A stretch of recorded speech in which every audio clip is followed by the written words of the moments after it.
Greetings, fitness enthusiasts and curious minds. Welcome to another episode of Fitness Fact Check Fridays. This is the place where we delve into the labyrinth of fitness folklore, challenge long-held beliefs, and separate the wheat from the chaff using solid, evidence-based explanations. The world of fitness is rife with myths and misconceptions.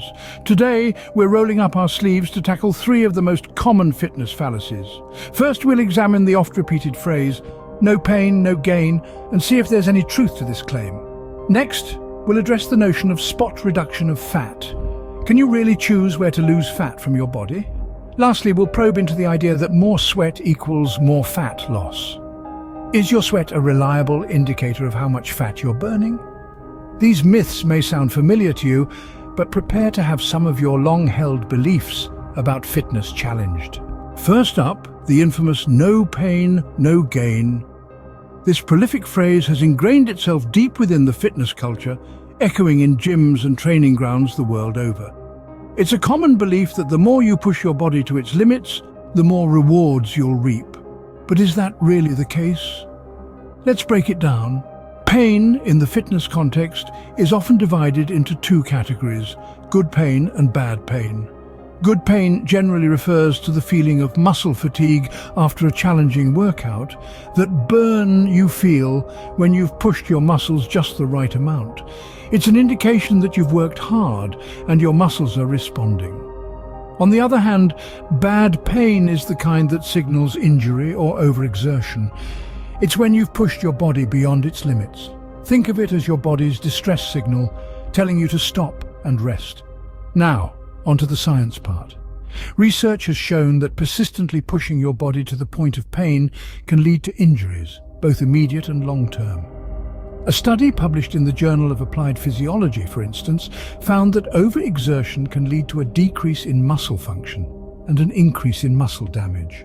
Furthermore, it's not just about the physical risks. Overexertion can also have a detrimental effect on your mental well-being, leading to burnout, decreased motivation, and even the development of a negative relationship with exercise. And what about moderate exercise? Well, numerous studies have shown that consistent, moderate exercise can lead to substantial health benefits, including improved cardiovascular health, better mood, and increased longevity. Plus, it's sustainable, allowing you to maintain a healthy relationship with exercise and make consistent progress over time. So, what's the bottom line? While it's true that you need to challenge your body to see improvements, there's a fine line between pushing your limits and overstepping them. Pain shouldn't be your gauge for a successful workout. Instead, focus on progress. Are you lifting heavier weights over time, running faster or longer distances, performing more reps? So remember, pain isn't a measure of a good workout, progress is. Next on the chopping block, spot reduction of fat.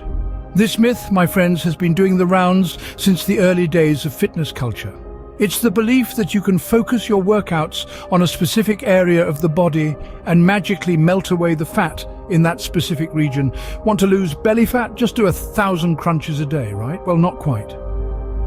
This notion originates from the seemingly logical assumption that working out a specific muscle group would burn the fat in that area. However, fat loss doesn't quite work that way. You see, when we exercise, our body doesn't discriminate between the fat stored in various areas. It doesn't decide to burn belly fat because we're doing sit-ups, or arm fat because we're lifting weights. Our bodies metabolize fat as a fuel source from all over the body, not just the area we're focusing our workout on. Think of it this way. Your body is like a fireplace. When you light a fire, the heat spreads evenly across the room. It doesn't just warm up the area closest to it. Similarly, when you burn calories, the fat loss occurs evenly across your body. Several studies back this up. A study published in the Journal of Strength and Conditioning Research, for example, found that participants who did a significant number of leg presses did not lose more fat in their legs compared to other areas of their body. Instead, fat loss was distributed evenly across all areas. Another research piece in the American Journal of Physiology debunked the myth further. Participants who were asked to do one-arm endurance training didn't lose any more fat on their trained arms than on their untrained ones. As disappointing as it may be, targeted fat loss is simply not supported by science. The best way to lose fat is through a combination of regular full-body exercise and a balanced, healthy diet. So it's time to wave goodbye to the myth of spot reduction and embrace the reality of holistic fitness. And finally, the sweaty myth. More sweat equals more fat loss. Picture this. You've just finished a grueling workout and you're drenched in sweat. You're feeling accomplished, believing that the more you sweat, the more fat you've burned. This belief is quite common, often perpetuated by the sight of athletes dripping in sweat after intense training sessions. However, it's not quite that simple. Sweat, scientifically known as perspiration, is your body's natural cooling system. It's a response to an increase in body temperature. When you exercise, your body heats up, and in order to maintain a safe internal temperature, it produces sweat. The evaporation of this sweat off your skin helps to cool you down. But what about fat loss? Well, sweating doesn't equate to burning fat.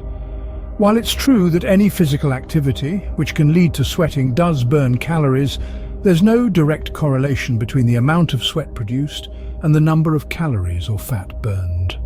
Research has shown that factors like the intensity and duration of your workout, along with your metabolic rate and body composition, play a much larger role in fat loss than sweat alone. In fact, excessive sweating without proper hydration can lead to dehydration, which can actually inhibit your performance and potentially hinder your weight loss efforts.